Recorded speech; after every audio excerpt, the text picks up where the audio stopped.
Now, you know coming up that the other side will just offer more of the same, more false promises, more free stuff. And the media, for far too long, will go along with it and all the deception. What will you counter it with? See, this free stuff is so seductive. Why do you think marketers use free stuff to bring people in? Free stuff is such a strong marketing ploy. It's a tool. That lure of free stuff is seductive. But didn't you all learn too in Econ 101, there ain't no such thing as a free lunch. Our free stuff today is being paid for by taking money from our children and borrowing from China. When that note comes due, and this isn't racist, so try it anyway. This isn't racist, but it's going to be like slavery when that note is due, right? We are going to be beholden to a foreign master because there is no plan. There is no plan coming out of Washington, D.C. to stop the incurrence of debt, is there? All we're hearing about is why we need to grow more debt. I learned, man, if you're in a hole and you don't want to be in that hole, quit digging.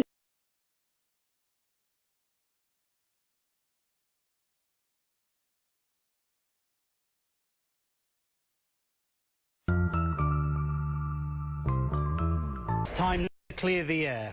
And we end this week in the way it began, with America's resident dunce, Sarah Palin, scraping the barrel of her long-deceased mind and using her all-time favourite analogy in an attempt to sound intelligent about the national debt.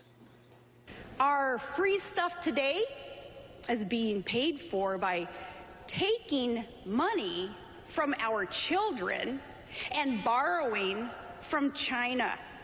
When that note comes due, and this isn't racist, so try it anyway. This isn't racist, but it's going to be like slavery when that note is due. It'll be like slavery. Given her well-established reputation as a world-class idiot, it's hardly surprising that she should choose to mention slavery in a way that is abominable to anyone who knows anything about its barbaric history. So here's an example.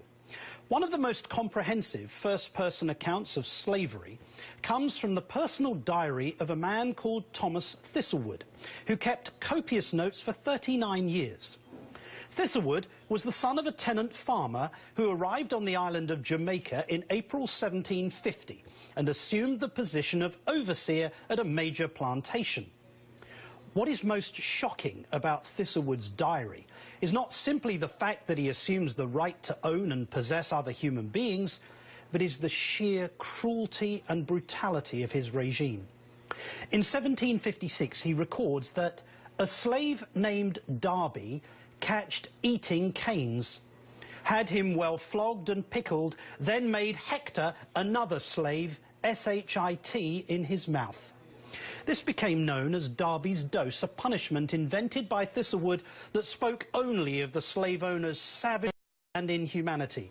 And he mentions a similar incident again in 1756, this time in relation to a man he refers to as Punch. Flogged Punch well, and then washed and rubbed salt pickle, lime juice and bird pepper.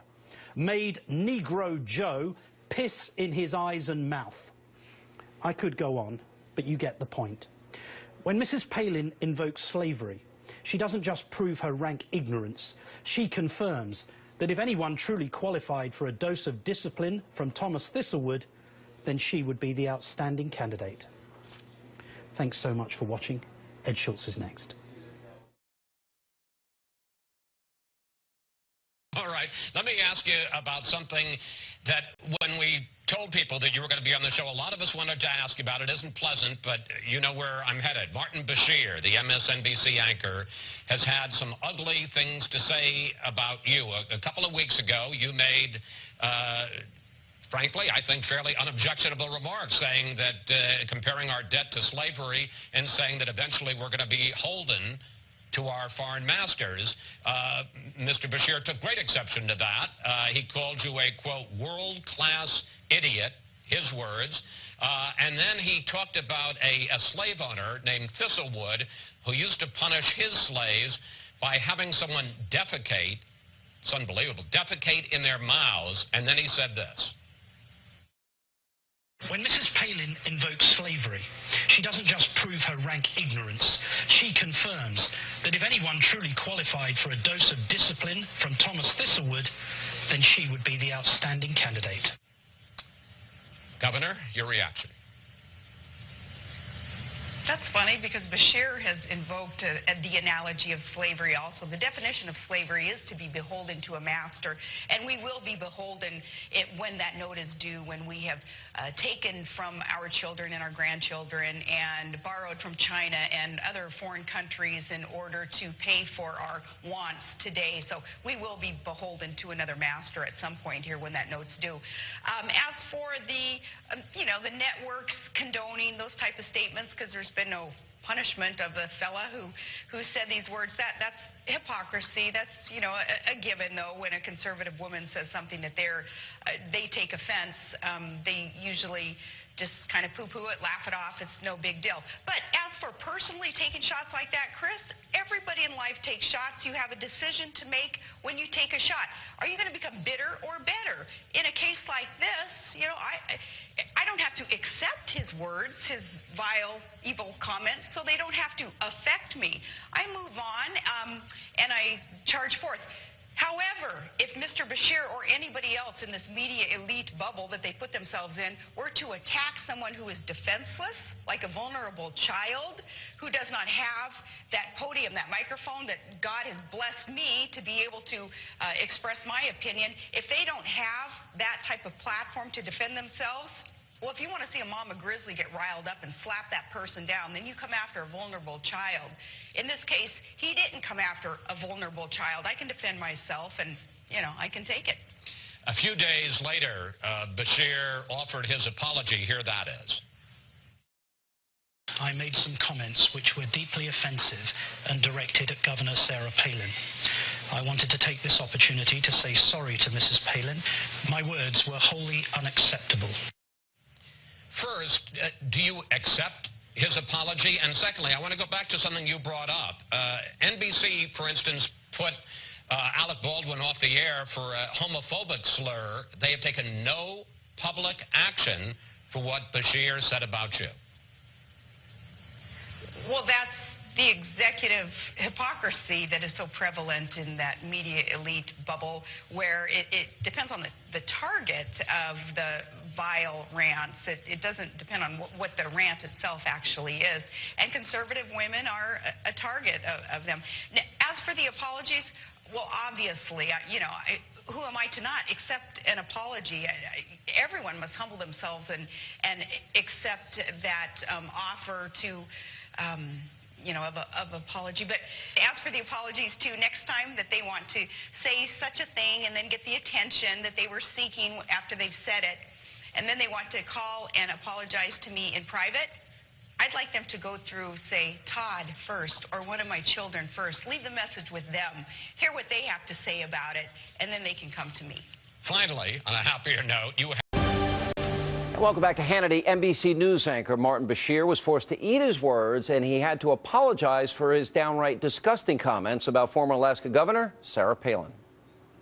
I wanted to take this opportunity to say sorry to Mrs. Palin and to also offer an unreserved apology to her friends and family, her supporters, our viewers, and anyone who may have heard what I said. My words were wholly unacceptable. They were neither accurate nor fair. They were unworthy of anyone who would claim to have an interest in politics. Now, in case you missed the deplorable comments, a left-wing lunatic said on Friday that Governor Palin deserves the same punishment given out by an 18th century slave master who forced slaves to defecate and urinate in other slaves' mouths. When Mrs. Palin invokes slavery, she doesn't just prove her rank ignorance. She confirms that if anyone truly qualified for a dose of discipline from Thomas Thistlewood, then she would be the outstanding candidate. Now, the comments are still shocking to me, but the response or lack thereof from NBC News is even more mind-boggling. Why wasn't he suspended or even fired, like, for example, his left-wing pals like Ed Schultz or Alec Baldwin? By the way, where's Tom Brokaw? Where's Brian Williams? Where's Matt Lauer and others? You know, those that are proud, are they proud of the garbage that is now being spewed in the name of NBC News? Here with reaction, Fox Business Network, Stuart Varney, and the 5 co-host, Dana Perino. Good to see you guys. Yeah. What can you even say about that? Well, when I first heard about the comments, before I had seen them, I thought that he had said it in an off-the-cuff way. But instead, you've come to find out he has actually written it. It's been typed into the teleprompter. They have a graphic. And then he apologizes days later. Many people had to approve what he said. In other words, it's not like Bob Beckle. It wasn't an accident. He didn't say the F word on accident on live TV. He actually, that was a premeditated attack on Governor Palin, and it was only because of the pushback he was getting, perhaps from even inside his own building, that he had to make an apology. We don't know. That nobody there in management has commented on it. No, in any halfway legitimate news operation, anybody who does anything like that is fired immediately. That is a stain on the entire NBC group. I think, though, it's a sign of desperation, isn't it? When you get as personal and as insulting and as disgusting as that, you've lost it. And you've lost it because your side is losing hands down. And you've got to lose this argument whenever you do something like that. But it goes deeper than that, because the rhetoric of the left has become vile, despicable, disgusting, hateful. There's a lot of race baiting on that network. If you disagree with the president, it's based on race. Now we have anti-gay, misogyny comments, you know, that are made, misogynistic comments. But you could just simply expose it. Sunlight is the best disinfectant. All right, well, that's what you've got to do. You expose it. But look at who they hired, Alec Baldwin. Well, let's run a little montage of him and why they ever hired him in the first place. Let's roll tape. What are you going to do? I hope you jump. Thank you. Did you hear what I said? Yeah. Answer me, yes or no? Yes. If you're here when my wife and my kid come out here, you've got a big problem. You know that, don't you? Okay. Maybe you are as dumb as you look. You are with Fox, right? You're a good guy. You're the one that almost hit my wife with the microphone in the face? Oh, you didn't? Yeah? Yeah? I honestly did not. You want to apologize to her on camera? I asked you a question. You want to apologize to her? I asked you a question. Okay, you get the out of here. Nothing wrong. Get out of the middle of the street. I did nothing wrong, Alec. Alec, do you think it's okay to see women like that? Exaggerating what happened. I want you to get back up, man. I got to get my car. Get back up. Back up. I'm leaving this message with you to tell you, you have insulted me for the last time. You have insulted me. You don't have the brains or the decency as a human being. I don't give a that you're 12 years old or 11 years old or that you're a child. So you better be ready Friday, the 20th, to meet with me. So I'm going to let you know just how I feel about what a rude little pig you really are. You are a rude, thoughtless little pig, okay? Why would they hire this guy? That is, yeah. Why on earth would any news operation, anybody, hire somebody like that? What would happen if any of us said these things? I don't know. I'm not friends with anybody or work with anybody that would that has that kind of behavior. None. I think that the hire, I think, was a sign of desperation as well. There has been increasingly a blend between pop culture and politics, and you see more and more people from Hollywood trying to get into the game a little bit, and it's usually from the left. When he plays a character, he's, like on 30 Rock, that's hilarious. I love it. But he's not playing himself. He's actually proven himself to be a very unlikable, despicable person. Let me give you another example. There's another host. I mean, and I'm not even bringing up Chris Matthews or Reverend Sharpton, but this is Ed Schultz. Watch this. You damn right Dick Cheney's heart's a political football. We ought to rip it out and kick it around and stuff it back in him. I'm glad he didn't tip over. He is the new poster child for health care in this country. He is an enemy of the country, in my opinion, Dick Cheney is. He is an enemy of the country. Lord, take him to the promised land, will you? See, I don't even wish the guy goes to hell. I just want to get him the hell out of here. Do you know what they're talking about? Like this right-wing slut, what's her name, Laura Ingraham? Yeah, she's a talk slut. Jeez. Jeez. I mean, Stuart, I never saw you this shocked. Well, I've heard most of that before. I'd not heard the Martin Bashir comments before. That was truly disgusting. Why do any of these people have a job? And by the way, I'm not calling for people to be fired. But where are the people at NBC News that have some integrity? Yeah, Tom Brokaw does not approve of this. They went through the process. They knew it was vetted by management, surely, before this, as you said, Dana, before it went on the air. And it still went on the air, and there's no repercussions thereafter. But, you know, conservatives do not follow suit. They don't. That's the case. There is a lot of, especially when it comes to sexist commentary, it actually happens on both sides, and there should be a stop to it. I do think from a business standpoint, you can understand why nobody's listening, and their ratings are so low because you cannot listen to that kind of anger. Just get these British socialists off the air. All right, when we come back.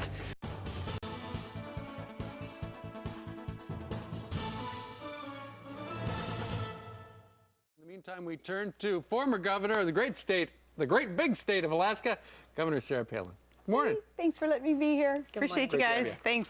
You know, it's interesting today with the news of Martin Bashir resigning, post an apology, sort of a 3-week missing time from television.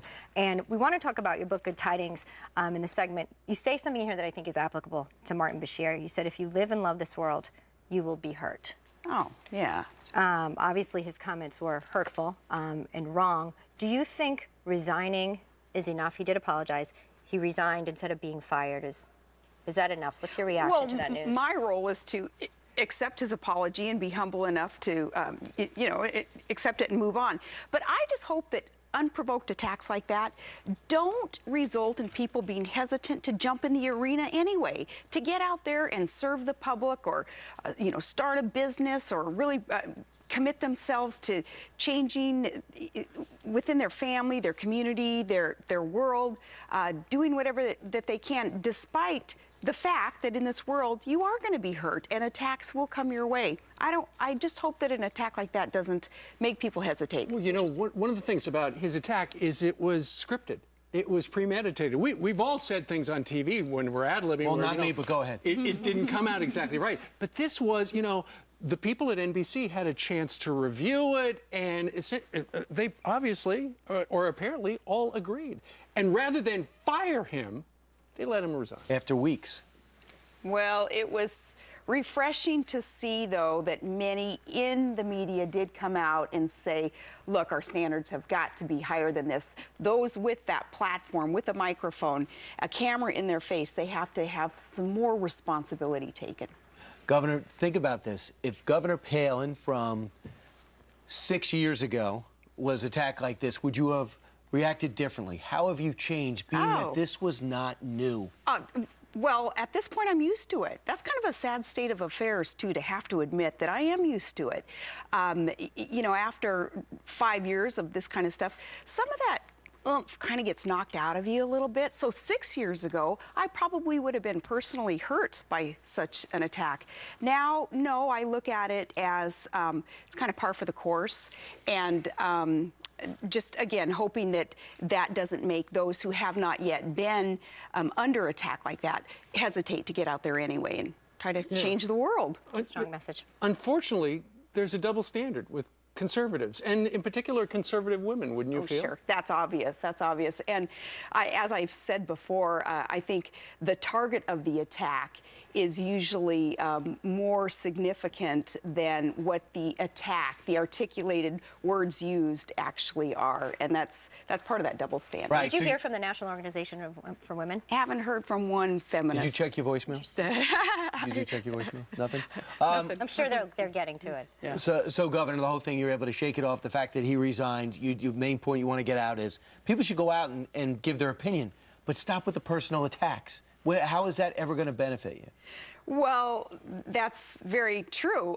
This, of course, some of the attacks go beyond the personal attacks. As I've said too, though, Brian, when it comes to me personally, I do feel like I can handle it. I feel kind of calloused, and but not in a bad way. But heaven forbid, Martin Bashir or anybody else come out against somebody who cannot defend themselves and perhaps aren't. Then you'll go. Oh, then I'll go Gloves ballistic on that person. Yeah. Absolutely. Gloves are off. Heels are on, and I'll really say what I want to say. Sure. we can count on that. Yeah, exactly. Quick word about Obamacare, if we can segue just a little bit. I thought it was significant that yesterday it became clear that Senator Harry Reid, the majority leader in the House, has exempted his staff from Obamacare. Well, these Obamacare supporters who continue to pick the winners and losers, it's all the more reason that the electorate get out there and start campaigning for true public servants who understand that Congress is not to be above the law. That's a dictatorship that would be embraced if we continue to go down this road with some of these select few in Congress who would, as I say, pick the winners and losers. In the meantime, Joe Blow American is suffering. They are. But you know what? You're going to bring good tidings to everybody, even if you are suffering. I love this book, Good Tidings, Great Joy, by the governor. And, you know, I alluded to it earlier, and it's got such great message in here, not only about forgiveness and being bold about what Christmas means to you, but it has your stories in here, great recipe. Tell everybody a little bit more about that.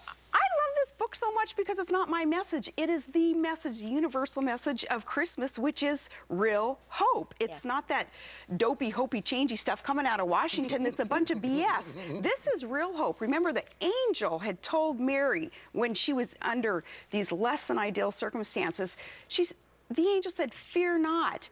I bring you good tidings and great joy." It's a universal message that can be embraced and certainly remembered through the Christmas season, but applied year-round to all of us, that we need not fear, that if we can understand and absorb and really embrace that true spirit of Christmas year-round, none of us need to fear, and none of us need to really take offense from people who are going to try to shoot you down and or hurt you and destroy you, really. Instead, hold on to that real hope, and then the world is going to be a better place. It is a better place. The book is resonating. How many copies did you sell signed yesterday at Liberty University? Oh, man, we lost track, but there were 10,000 students there at Liberty University. Well, you know what I think an incentive was, though? The president of the university, President Falwell, had told the students, "I'll give you an excuse tardy if you stand in line." Well, and, no wonder. Hello. My goodness. And they stood in line. It was a blast. We're just a couple of weeks away from Christmas. What does former Governor Sarah Palin want for Christmas? Oh, my goodness. Santa might be listening. No, you know, at this point in my life, I just want everybody happy and healthy around me to have that wonderful, rowdy Christmas that we always have in our family up there in Alaska. Everybody come over to my house and ice skate and eat a ton of good comfort foods and just have a blast. And we do it every year, so I anticipate we'll do it again this year. That's great. Know what that means? Gift certificates. That's what I think. Gift cards. You want gift cards. We can lose a gift certificate. We do, because all the kids drive trucks up there, right? And these are gas hogs, which is politically incorrect, but that's how you get around in four-wheel drives up there. So, yes, gas cards for all the kids. That's what they're getting in their stockings. Fantastic. Governor, thanks for sitting with us. Thanks. Teeny little book with a great big message. You guys are going to love it. And I heard word that you're going to be on our Christmas special. I'm looking for confirmation on that. Word I get to you. Honors, Governor.